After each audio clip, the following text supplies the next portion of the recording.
സജീവ ചർച്ചയായി എല്ലാവരും ഉറ്റുനോക്കുന്ന മണ്ഡലങ്ങളിൽ പ്രമുഖ സ്ഥാനത്തുണ്ടാകും മഞ്ചേശ്വരം. എനിക്ക് ഉറപ്പായ ഒരു സീറ്റ് കൂടിയാണ് അവിടെ. തീർച്ചയായും അതിൽ ഒരുപാട് ഘടകങ്ങളുണ്ട്. ഒന്ന്, കെ സുരേന്ദ്രനെ പോലെ BJPയുടെ എക്കാലത്തെയും ബഡാ ഫൈറ്റർ, അങ്ങനെ തന്നെ വേണം പറയാൻ. അശ്വതി, പേഴ്സണലി ഞാൻ പറയുന്നത് കെ സുരേന്ദ്രൻ എന്ന രാഷ്ട്രീയ നേതാവിനേക്കാൾ എനിക്കിഷ്ടം അദ്ദേഹത്തിന്റെ ഒരു ഫൈറ്റർ, ഒരു പെർഫോമർ എന്ന രീതിയിലാണ്. ആ കാര്യം പരിഗണിക്കുമ്പോൾ പേഴ്സണലി ഞാൻ പറയുകയാണ്, ഞാൻ അദ്ദേഹത്തിന്റെ ഭയങ്കര ഫാനാണ്. കാരണം പല വിഷയങ്ങളിൽ അദ്ദേഹം എടുക്കുന്ന നിലപാടുകൾ, ആ സമര പോരാട്ടമാണെങ്കിൽ, ഇപ്പോൾ ഒരു സെക്രട്ടേറിയറ്റ് മാർച്ച് ആണെങ്കിൽ കെ സുരേന്ദ്രനെ നിങ്ങൾക്ക് കാണാം പ്രവർത്തകരുടെ ഇടയിൽ അല്ലെങ്കിൽ മുൻപന്തിയിൽ. അത്രത്തോളം പ്രവർത്തകർക്ക് വേണ്ടി പ്രവർത്തകരുടെ ഇടയിൽ ജീവിക്കുന്ന ഒരു നേതാവ് കൂടിയാണ് കെ സുരേന്ദ്രൻ. സ്വാഭാവികമായിട്ട് അദ്ദേഹത്തിന്റെ രംഗപ്രവേശനത്തോടു കൂടിയാണ് മഞ്ചേശ്വരം കേരള രാഷ്ട്രീയ ചരിത്രത്തിൽ, തെരഞ്ഞെടുപ്പ് ചരിത്രത്തിൽ സജീവമായി കേരള രാഷ്ട്രീയത്തിലും BJPക്ക് തഴച്ചു വളരാനുള്ള വളമിട്ട് കൊടുത്തതിൽ ഒരാൾ കൂടിയാണ് ഈ കെ സുരേന്ദ്രൻ. 89 വോട്ടിനാണ് അദ്ദേഹത്തിന് 2016 കപ്പിനും ചുണ്ടിനുമിടയിൽ അദ്ദേഹത്തിന് ആ മണ്ഡലം നഷ്ടമായത്. പിന്നീട് 745 വോട്ട് 2021 അദ്ദേഹത്തിന് നഷ്ടമായി. പക്ഷെ ഇത്തവണ നമുക്ക് നോക്കാം. അതെ ശ്യാം, അപ്പോൾ അവിടെ ഒരു ക്രോസ് വോട്ടിങ്ങിന്റെ കാര്യം കൂടി നമുക്കൊന്ന് പറഞ്ഞു. ഇന്നലെ ഒരു പ്രമുഖ മാധ്യമ പ്രവർത്തകൻ ഇത് വിലയിരുത്തിയത് സോ കോൾഡ് ക്രോസ് വോട്ടിംഗ് എന്ന്. BJP ജയിക്കരുത് എന്ന് കരുതി രാഷ്ട്രീയ തീരുമാനത്തിന്റെ അടിസ്ഥാനത്തിൽ, സാമുദായിക തീരുമാനത്തിന്റെ സമ്മർദ്ദത്തിന്റെ അടിസ്ഥാനത്തിൽ സോ കോൾഡ് വോട്ടിംഗ് ഒന്നുമില്ല. എത്ര തവണ കൈയോടെ പിടികൂടിയതാണ്. കൃത്യമായ ക്രോസ് വോട്ടിംഗ് അവിടെ ഉണ്ട്. തീർച്ചയായും എന്തായാലും നമുക്ക് നോക്കാം. ഇത്തവണയും താരതമ്യേന വലിയ രീതിയിൽ ജയസാധ്യത ഇല്ലാത്ത ഒരു കാൻഡിഡേറ്റ് തന്നെയാണ്. അതിനുവേണ്ടി എന്തിനാണ് പിന്നെ ഇങ്ങനെ ഒരു സ്ഥാനാർത്ഥി? ഈ വോട്ടും കൂടി അങ്ങോട്ട് ഇവർക്ക് രണ്ടുപേർക്കും കൂടി ഒന്നിച്ചങ്ങ് നിന്നാ പോലെ നാട്ടുകാരെന്ന് വിചാരിച്ചിട്ടായിരിക്കും.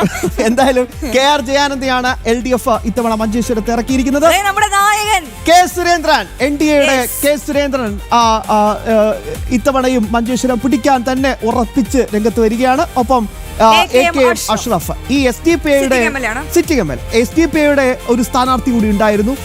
അവസാന ഘട്ടത്തിൽ ഇതൊക്കെ കേരളം ചിന്തിക്കേണ്ടതാണ്. അവസാന ഘട്ടത്തിൽ ശക്തമായ സാമുദായിക സമ്മർദ്ദം കാരണമാണ് ആ സ്ഥാനാർത്ഥിയെ പിൻവലിച്ചുകൊണ്ട് ഇവിടെ സ്വാഭാവികമായിട്ടും ഒരു രാഷ്ട്രീയ നീക്കം SDPയുടെ ഭാഗത്തു നിന്ന് നടത്തിപ്പിച്ചത്.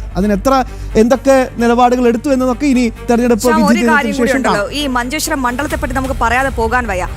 മഞ്ചേശ്വരം മണ്ഡലത്തില് ഈ എൻഡോസൾഫാൻ ദുരന്തബാധിതർ ഇപ്പോഴുമുള്ള സ്ഥലമാണ്. ഒരു മെഡിക്കൽ കോളേജ് അല്ലെങ്കിൽ ഒരു ആശുപത്രി അവിടെ ഇല്ലെന്നേ. എന്തെങ്കിലും ഒരു അത്യാഹിതം കോവിഡ് സമയത്ത് നമ്മൾ കണ്ടതല്ലേ, എത്ര പേരാണ് മരിച്ചത്? 5 പേരാണ് ആശുപത്രിയിൽ കൃത്യമായ ചികിത്സ കിട്ടാതെ മരിച്ചത്. അങ്ങ് മംഗലാപുരത്ത് പോകണം ഒരു ആശുപത്രിക്ക്. ഇത്രയും നാളായി അവിടെ ഈ AK അഷ്റഫ് അടക്കമുള്ളവർ അവിടെ മത്സരിക്കുന്നത്. ഏറ്റവും പ്രധാനപ്പെട്ട കാര്യം, എന്തുകൊണ്ടാണ് ഇവര് BJP എന്ന് പറഞ്ഞുകൊണ്ടിരിക്കുന്നത്? ഈ മണ്ഡലത്തിൽ കൊണ്ടുവന്ന ജനകീയമായ പദ്ധതികൾ, വികസന പദ്ധതികൾ എന്തെങ്കിലും AK അഷ്റഫിന് പറയാനുണ്ടോ? ഏതെങ്കിലും രീതിയിൽ അദ്ദേഹത്തിന് ഉന്നയിക്കാനുണ്ടോ? ഏതെങ്കിലും രീതിയിൽ അത് പറഞ്ഞിട്ട് അദ്ദേഹത്തിന് വോട്ട് പിടിക്കാൻ ധൈര്യമുണ്ടായിരുന്നോ എന്നാണ് ചോദ്യം. അവിടെ ഇവരെയൊക്കെ മറികടക്കുക, അതായത് ആളുകൾ അങ്ങനെയൊന്നും ചിന്തിക്കാൻ പാടില്ല എന്ന് വരുത്തി തീർക്കാൻ വേണ്ടിയിട്ടാണ് ഇങ്ങനെ BJP വരുവേ എന്നും പറഞ്ഞുകൊണ്ട് പേടിപ്പിച്ച ആളുകളെ ഒരു ഭീതിയിലാഴ്ത്തിക്കൊണ്ട് തെരഞ്ഞെടുപ്പിൽ നേരിട്ടത്. ആൾക്കാർക്ക് കെ സുരേന്ദ്രനെ വലിയ ഇഷ്ടമാണ് കേട്ടോ. കാരണം ഒരു കാര്യം കൂടി ഉണ്ട്, ഈ മഞ്ചേശ്വരം എന്ന് പറയുന്നത് ഭാഷാ ന്യൂനപക്ഷങ്ങളെ വേട്ടയാടിയ ഒരു ഇടം കൂടിയാണ്. കാരണം ഒരു ഓഫീസിൽ പോയി അവിടെ തുളു സംസാരിക്കുന്ന, അതായത് ഓഫീസിൽ ചെന്നാൽ മലയാളമാണല്ലോ, തുളു സംസാരിക്കുന്നവരുണ്ട്, കന്നഡ സംസാരിക്കും. അപ്പൊ ഇവർക്കൊരു ഒന്ന് അപേക്ഷിക്കാനോ അല്ലെങ്കിൽ സംസാരിക്കാനോ പോലും ഭാഷ അറിയാത്തൊരു പ്രശ്നമുണ്ട്. ഇദ്ദേഹമാണ് ആ ഭാഷാ ന്യൂനപക്ഷങ്ങൾക്ക് എന്നും അടിയുറച്ചു നിന്നതെന്ന് കൂടി നമ്മൾ എടുത്തു പറയേണ്ടതാണ്. തീർച്ചയായും അങ്ങനെ ശബരിമല പോരാട്ടം, ആ സമയത്ത് അദ്ദേഹത്തിന്റെ നിലപാടുകൾ, മുന്നിൽ നിന്ന് നടത്തിയ പടപ്പുറപ്പാടുകളൊക്കെ നമ്മൾ കണ്ടതാണ്. തീർച്ചയായും ഇത്തവണ വികസനം മാത്രമാണ് കെ സുരേന്ദ്രൻ മുന്നോട്ട് വെച്ചത്. ഇങ്ങനെ പോയാൽ മതിയോ മഞ്ചേശ്വരം? കാസർഗോഡ് ഇങ്ങനെ പോയാൽ മതിയോ? വികസനം വേണ്ടേ? മഞ്ചേശ്വരത്ത് അശ്വതി സൂചിപ്പിച്ച പോലെ തന്നെ അടിസ്ഥാന സൗകര്യങ്ങൾ വേണ്ടേ എന്ന കൃത്യമായ ചോദ്യങ്ങളുമായാണ് തീർച്ചയായും കെ സുരേന്ദ്രൻ മുന്നോട്ട് പോയത്. നമുക്ക് നോക്കാം 2021 സാഹചര്യം. 745 വോട്ടുകൾക്കാണ് അന്ന് കെ സുരേന്ദ്രന് മഞ്ചേശ്വരം എന്ന ഈ മണ്ഡലം നഷ്ടമായത്. അന്ന് AK അഷ്റഫ് UDF സ്ഥാനാർത്ഥി 65,758, കെ സുരേന്ദ്രൻ 60,013 വോട്ടുകൾ, VV രമേശൻ 40,639, ഭൂരിപക്ഷം 745.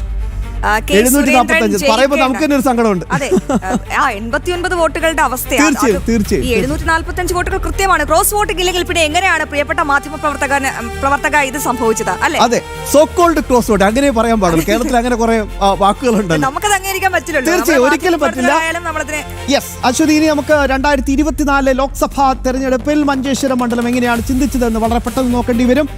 UDF 74,437, NDA 57,179, LDF 30,156.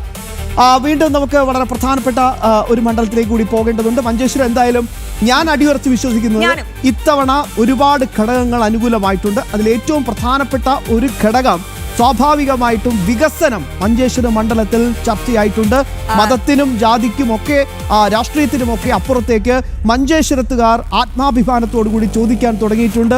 അടിസ്ഥാന സൗകര്യ വികസനം വേണം. അശ്വതി പറഞ്ഞതുപോലെ ഒരു ചികിത്സ ഉൾപ്പെടെയുള്ള അവശ്യ സേവനങ്ങൾ വേണം. കെ. സുരേന്ദ്രൻ നാമനിർദ്ദേശ പത്രിക സമർപ്പിക്കാൻ ഒരു ഓഫീസിൽ പോയി. ഞാനത് കൃത്യമായി ഓർക്കുന്നില്ല എവിടെയാണെന്ന്. അപ്പൊ അദ്ദേഹം പോയപ്പോൾ ആ ഓഫീസിന്റെ ദയനീയ അവസ്ഥ, അവിടെ പട്ടി പെറ്റുകിടക്കുകയാണ്. അദ്ദേഹം ആ അവസ്ഥ പറയുന്നുണ്ട്. ഞാൻ മനഃപൂർവ്വമാണ് ഇവിടെ തന്നെ വന്നത്. കാരണം അറിയണം, നമുക്ക് കാസർഗോഡ് മഞ്ചേശ്വരം മണ്ഡലത്തിൽ ഇങ്ങനെ ഒരു ഓഫീസ്, ഇവിടെ സർക്കാർ ഓഫീസ് പ്രവർത്തിക്കുന്നുണ്ട്. അടിസ്ഥാന സൗകര്യങ്ങളൊന്നുമില്ലാതെ കാട് പിടിച്ചു കിടക്കുന്ന ഒരു പട്ടികൾ, തെരുവ് നായകൾ അന്തി ഉറങ്ങുന്ന ഒരു ഓഫീസ്. എന്തായാലും അതിനൊക്കെ മാറ്റം വേണമെന്ന് മഞ്ചേശ്വരത്തുകാർ ആത്മാഭിമാനത്തോടു കൂടി ചിന്തിക്കുകയാണെങ്കിൽ ഉറപ്പ് ഇത്തവണ താമരവിരി. ഇനി കാസർഗോഡ് മണ്ഡലത്തിലേക്കാണ്. പ്രിയപ്പെട്ട പ്രേക്ഷകരെ, കാസർഗോഡ് മണ്ഡലവും ഇത്തവണത്തെ പ്രഡിക്ഷനിൽ വളരെയധികം BJPക്ക് അനുകൂലമായ ഒരു സാഹചര്യം പറയുന്ന ഒരു മണ്ഡലം കൂടിയാണ്. LDFന്റെ ഷാനവാസ് പാദൂറിനെയാണ് അവർ ഇറക്കിയിരിക്കുന്നത്. അപ്പം ഒരു യുവ നേതാവ് ആയതുകൊണ്ടാണോ ഇദ്ദേഹത്തെ പരിഗണിച്ചതെന്നൊരു ചോദ്യമുണ്ട്. ഇനി NDAയുടെ ML അശ്വിനി കാസർഗോഡ് ജില്ലാ അധ്യക്ഷ കൂടിയാണ്. ML അശ്വിനിയെ നമുക്കൊക്കെ അറിയാം. സ്വാഭാവികമായിട്ടും ഒരു വിളിക്ക് അപ്പുറത്തേക്ക് എല്ലാ ജനകീയ പ്രശ്നങ്ങളിലും നേരിട്ട് ഇടപെടുന്ന, ഒരുപക്ഷെ 5-6 ഭാഷകൾ അനായാസം കൈകാര്യം ചെയ്യുന്ന ഒരു നേതാവ് കൂടിയാണ് ML അശ്വിനി.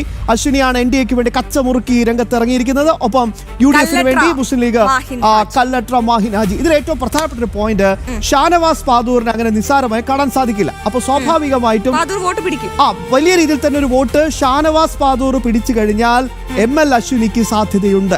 അതാണ് കാസർഗോട്ടെ ഒരു പൊതുചിത്രം നമുക്കിപ്പോൾ കാണുന്നത്. മഞ്ചേശ്വരത്ത് നമ്മൾ പറഞ്ഞ എല്ലാ കാര്യങ്ങളും കാസർഗോഡും ബാധകമാണ്. അപ്പോൾ സ്വാഭാവികമായിട്ടും വികസനത്തിൽ അങ്ങേയറ്റം പിന്നോക്കം നിൽക്കുന്ന ഒരു മേഖല കൂടിയാണ് ഈ രണ്ട് മണ്ഡലങ്ങൾ. പ്രത്യേകിച്ച് ഈ കാസർഗോഡ് ജില്ല കേരളത്തിലാണെന്നുള്ള ഒരു ചിന്തയെ ഇവിടുത്തെ ഭരണ സംവിധാനങ്ങൾക്കില്ല എന്ന് തന്നെ പറയേണ്ടി വരും. കാരണം കാസർഗോഡിന്റെ അവസ്ഥയും ദയനീയമാണ്. തീർച്ചയായും. എന്തായാലും നമുക്ക് നോക്കാം കാസർഗോഡ് മഞ്ചേശ്വരം ഈ രണ്ട് മണ്ഡലങ്ങളുടെ ഒരു അവസാനവട്ട കണക്കൂട്ടലുകൾ, 3 മുന്നണികൾ എങ്ങനെയൊക്കെ ചിന്തിക്കുന്നു. ശിവദാസ് കന്മനം പറയും.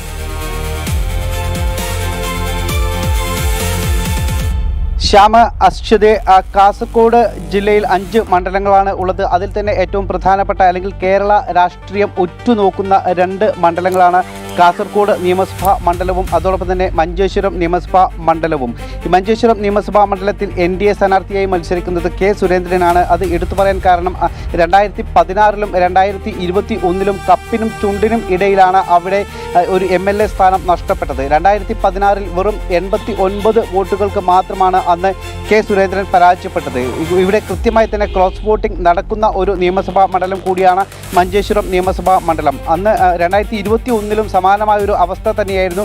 745 വോട്ടുകൾക്ക് മാത്രമാണ് കെ. സുരേന്ദ്രൻ മത്സരിച്ചപ്പോൾ അവിടെ 2021-ൽ പരാജയപ്പെട്ടത്. അതായത് കപ്പിനും ചുണ്ടിനും ഇടയിൽ നഷ്ടപ്പെട്ട NDAക്ക് നഷ്ടപ്പെട്ട ഒരു നിയമസഭാ മണ്ഡലമാണ് മഞ്ചേശ്വരം നിയമസഭാ മണ്ഡലം. ഇവിടെ കൃത്യമായി തന്നെ LDF അവരുടെ വോട്ടുകൾ പിടിക്കുകയാണെങ്കിൽ അവിടെ NDAക്ക് വിജയിക്കാനുള്ള ഒരു സാധ്യതയുണ്ട്. പക്ഷേ അവിടെ കൃത്യമായി തന്നെ ക്രോസ് വോട്ടിംഗ് നടക്കുന്നുണ്ട്.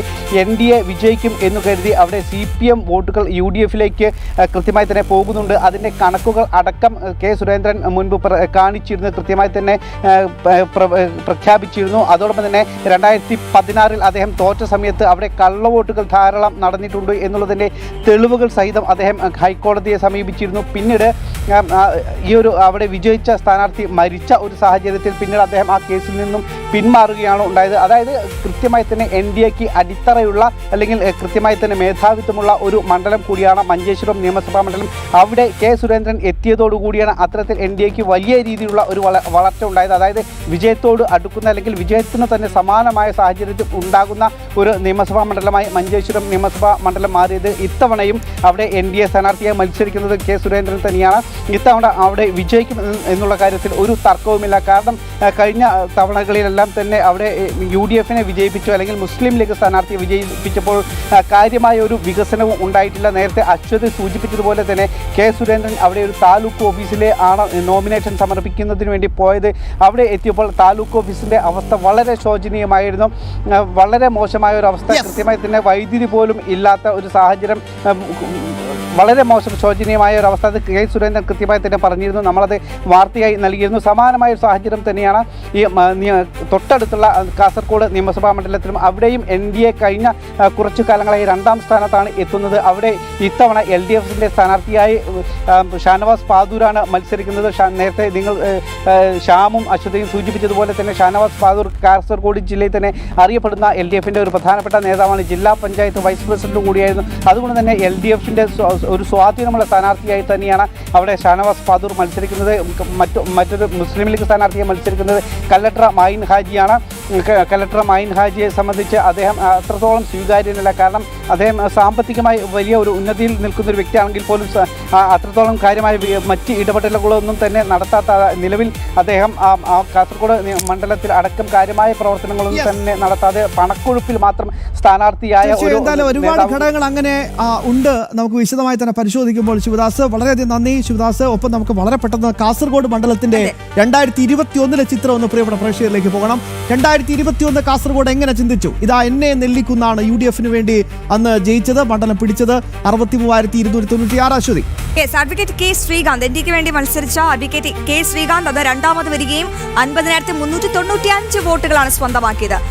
M A Latheef L D എഫിന്റെ എം എ ലത്തീഫ് 28,323 വോട്ടുകളാണ് സ്വന്തമാക്കിയത്. ഇതാണ് ചിത്രം. അപ്പൊ സ്വാഭാവികമായിട്ട് ഇത്തവണ പാദൂർ ഷാനവാസ് പാദൂർ ഞാൻ ചില്ലറക്കാരനല്ല എന്ന് പറയുമ്പോൾ ഇവിടെ കൂടുന്ന വോട്ട് സ്വാഭാവികമായിട്ടും ഇവിടെ കുറയും. അങ്ങനെ ഒരു വിലയിരുത്തൽ സ്വാഭാവികമായിട്ടും വിദഗ്ധരൊക്കെ മുന്നോട്ട് വെക്കുന്നുണ്ട്. അങ്ങനെയാണ് BJPക്ക് ML അശ്വിനിക്ക് സ്വാഭാവികമായിട്ടൊരു വിജയപ്രതീക്ഷയിലേക്ക് പോകുന്ന ഒരു മണ്ഡലമായി കാസർഗോഡ് ഇപ്പോൾ വിലയിരുത്തപ്പെടുന്നത്. അതെ, തീർച്ചയായും. ലോക്സഭയിൽ 2024 കാസർഗോഡ് മണ്ഡലത്തിൽ ലോക്സഭാ മണ്ഡലത്തിൽ കാസർഗോഡ് മണ്ഡലം നിയമസഭാ മണ്ഡലം എന്താണ് സംഭാവന ചെയ്തത്? കോൺഗ്രസ് UDF 73,407 വോട്ടുകൾ, NDA 47,032 വോട്ടുകൾ, LDF ആകട്ടെ 26,162. അതെ, വോട്ട് നന്നായിട്ട് കുറഞ്ഞു. ആ വോട്ട് ഒരു മുന്നേറ്റം ഉണ്ടാകും ഈ ഷാനവാസിലൂടെ എന്നതാണ് LDF കണക്കുകൂട്ടുന്നത്. അത് തന്നെയാണ് മണ്ഡലത്തിന്റെ മൊത്തത്തിലൊരു ചിത്രം മാറുകയും ചെയ്തത്.